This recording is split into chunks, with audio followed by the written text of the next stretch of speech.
नमस्कार प्रेक्षकांनो. ठरलं तर मग या मालिकेच्या आजच्या भागामध्ये काय घडलं हे आपण पाहूयात.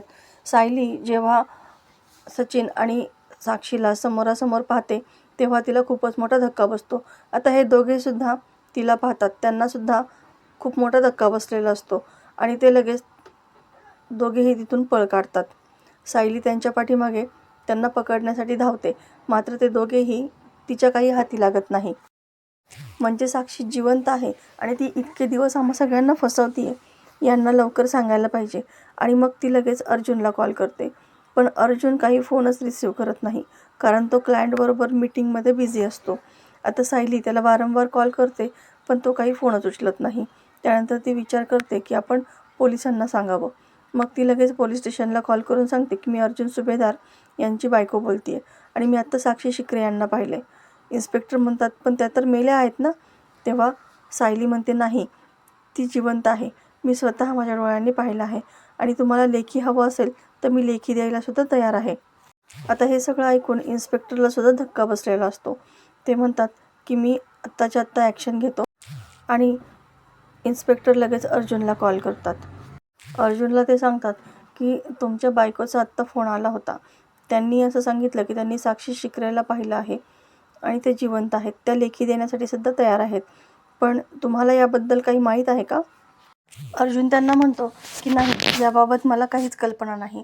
खरं तर तो मनातून खूपच घाबरलेला असतो, कारण सायलीला आता सगळं सत्य समजलेलं असतं. चैतन्य विचारतो, अरे काय झालं? तेव्हा अर्जुन सांगतो की काही नाही रे, साक्षीला पाहिलं आहे सायलीने, ती खूपच घाबरली असेल. तिला फोन करून पाहतो, पण सायली काही फोनच उचलत नाही. आता तो सुद्धा खूप घाबरतो. चैतन्य म्हणतो, तुला मागेच सांगितलं होतं की सायली वहिनीला सगळं सांगून टाक, पण तू काही ऐकलं नाहीस. आता सायली वहिनीला बाहेरून कळलं, ती खूप चिडेल. आता सायली त्याच विचारामध्ये असते. सचिनने कसं तिच्याशी सगळ्यांशी खोटं बोललं, त्यानंतर सगळे मागचे क्षण तिला एकामागोमाग एक आठवू लागतात. आणि इकडे अर्जुन तिच्याच काळजीमध्ये असतो. तिला जर हे कळालं की मला अगोदरच सगळं माहिती होतं तर मग काय करेल ती? माझ्यावरती रुसून निघून जाईल का? तेव्हा चैतन्य त्याला समजावतो, पण अर्जुन समजण्याच्या मनस्थितीमध्येच नसतो. त्याचं ड्रायव्हिंगवरती सुद्धा लक्ष नसतं. तो त्याच्याच नादामध्ये चालवत असतो. चैतन्य त्याला व्यवस्थित समजून सांगण्याचा प्रयत्नही करतो, पण त्याचं काही लक्ष कशामध्येच लागत नाही आणि त्याच्या गाडीचा तोलसुद्धा जातो. मग चैतन्य त्याला ओरडतो आणि तो स्वतः ड्रायव्हिंग सीटवरती बसतो. इकडे सायली सचिन आणि साक्षीला एकत्र पाहिल्याचा क्षण आठवत त्याच विचारांमध्ये घरी चालत येते. आता घरी आल्यानंतर नेमकी अस्मिता आणि कल्पना दोघीही येणाऱ्या बाळाच्या स्वागताची तयारी करत असतात. त्यांचा हा उत्साह पाहून सायलीला तर खूप रडू येतं आणि यांना मी कसं काय हे सगळं सांगू असा ती विचार करत असते. तितक्यात कल्पनाची नजर तिच्याकडे जाते. अगं सायली, तुला इतका घाम कसा आला आहे आणि काय झालं आहे? ती तिला खाली बसवते, पण तिथं अस्मिता असल्यामुळे ती काही बोलायला तयारच नसते. आता प्रियाही तिथं असते आणि ती विचार करते, सायलीची ही अशी अवस्था पाहून असं वाटतंय की हिने नक्की सचिन आणि साक्षीला एकत्र पाहिलं आहे. आता ती घाईघाई सायलीला पाणी देते आणि अस्मिता, कल्पना दोघीही सायलीची अवस्था पाहून तिची विचारपूस करू लागतात. नेमकी काय झालं आहे सायली? तेव्हा सायली मात्र काही सांगायला तयार नसते. तेव्हा आता इकडे अर्जुन आणि चैतन्य सायलीला शोधण्यासाठी गोल्डन कॅफेमध्ये जातात, पण तिथेही त्यांना ती सापडत नाही. चैतन्य म्हणतो, तू एकदा घरी फोन करून विचार बरं. मग अर्जुन लगेच कल्पनाला कॉल करतो आणि तेव्हा त्याला समजतं की सायली घरी आलेली आहे. मग आता ऐकल्यानंतर त्याच्या कुठे जीवात जीव येतो आणि दोघेही घरी यायला निघतात. आता इकडे सायली अस्मिताला म्हणते की तुमच्या योगाचा क्लास आहे ना, त्यामुळे तुम्ही जा. तेव्हा अस्मिता म्हणते, अगं तुझी अशी अवस्था असताना मला नाही जावंसं वाटत आहे, त्यापेक्षा मी इथेच थांबते. कल्पनालाही तिचं म्हणणं पटतं आणि मग कल्पना तिच्यासोबत गर्भसंस्काराच्या क्लासला जाण्याचं ठरवते. पण सायली तिला खुणवते आणि मग लगेच कल्पना शब्द फिरवते की तू विमलला घेऊन जातेस का? आता प्रियाला सगळं कळून चुकतं आणि ती म्हणते की सायलीला अस्मितासमोर मुद्दाम याचा विषय काढायचा नाही आहे, पण मी कशी असं होऊ देईल बरं? आणि मग ती म्हणते की मीच अस्मिताला घेऊन जाते योगा क्लासला. तेव्हा सगळ्यांना जरा आश्चर्य वाटतं, पण त्यांच्याकडे पर्यायही नसतो. त्यामुळे अस्मिताही म्हणते की मी तयार आहे हिच्यासोबत जायला. प्रियाच्या डोक्यात वेगळाच प्लॅन असतो.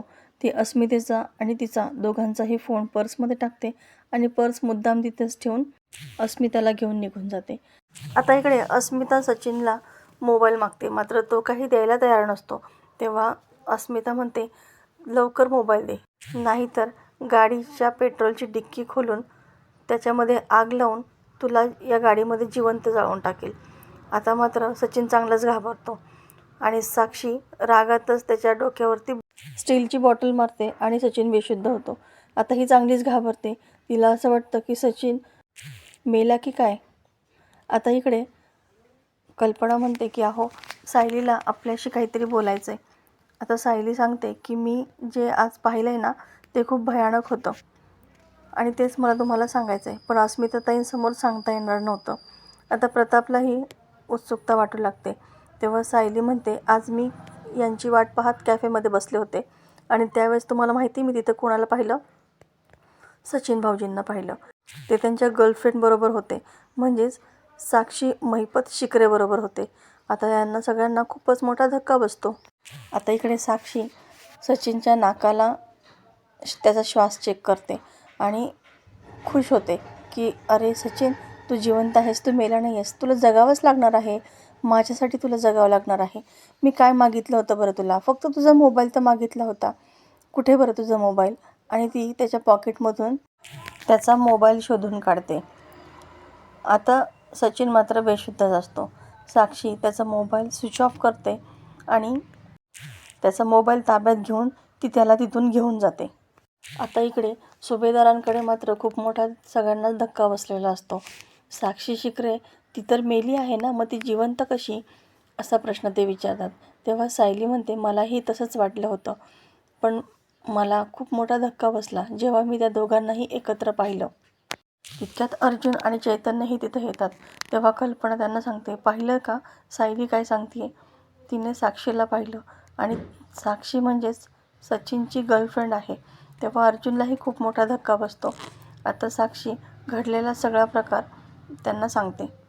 इकडे प्रिया अस्मिताला घेऊन आलेली असते. अस्मिता म्हणते, मला ना सायलीची खूप काळजी वाटते, ती खूपच घामाघूम झाली होती.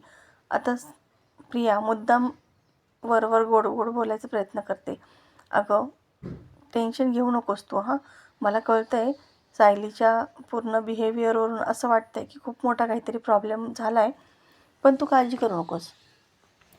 अर्जुन आणि सायली दोघेही छान मॅनेज करतील, काही झालं जरी असेल तरी.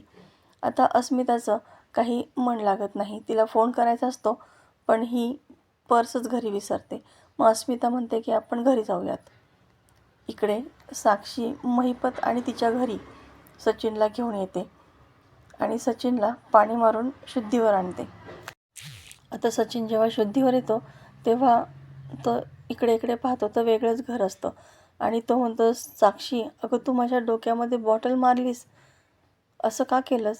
तेव्हा साक्षी म्हणते, तुला मला काही सांगायचं आहे का? सचिन म्हणतो, नाही गं, काहीच नाही सांगायचं आहे. साक्षी पुन्हा त्याला विचारते, छोट्यातली छोटी गोष्ट असं काहीतरी की जे तुला मला सांगायचं आहे. तेव्हा सचिन पुन्हा नाही असं बोलतो. मग साक्षी चिडूनच म्हणते, अरे तुला सांगायचं असेल ना काहीतरी, की तुझं लग्न झालं आहे, अस्मिता म्हणजेच अर्जुन सुभेदारची सख्खी बहीण ही तुझी बायको आहे. तेव्हा मात्र सचिनला खूप मोठा धक्का बसतो. आता इकडे जेव्हा सायली हे सगळं सांगत असते तेव्हा अश्विन तिथे येतो आणि अश्विनलासुद्धा खूप मोठा धक्का बसतो. तो धक्क्यानेच म्हणतो, मी आत्ता साक्षी शिकरे असं नाव ऐकलं का? तेव्हा सायली म्हणते, हो भाऊजी, तुम्ही अगदी बरोबर ऐकलत. आणि मग ती घडलेला सगळा प्रसंग त्या सगळ्यांना सांगू लागते. सचिन अजूनही अस्मिताला फसवतच आहे याचा पुरावा सायली सर्वांना दाखवते. तिने त्या दोघांचेही फोटो काढलेले असतात, ते सुद्धा ती त्यांना दाखवते. तर प्रेक्षकांनो, येणारा भाग अतिशय जबरदस्त आपल्याला पाहायला मिळणार आहे. प्रिया मुद्दाम तिला अस्मिताला घरी घेऊन येते आणि अस्मिता हे सगळं ऐकते आणि त्यामुळे तिला खूप पोटामध्ये दुखू लागतं. आता या सगळ्यामध्ये अस्मिताच्या जीवावर बेतेल का, हे सगळं पाहणं अतिशय रंजक ठरणार आहे. अशाच मालिकेच्या नवनवीन व्हिडिओ अपडेटसाठी चॅनलला सबस्क्राईब करा. नोटिफिकेशनसाठी बेल आयकॉन अवश्य दाबा. व्हिडिओ पाहिल्याबद्दल धन्यवाद.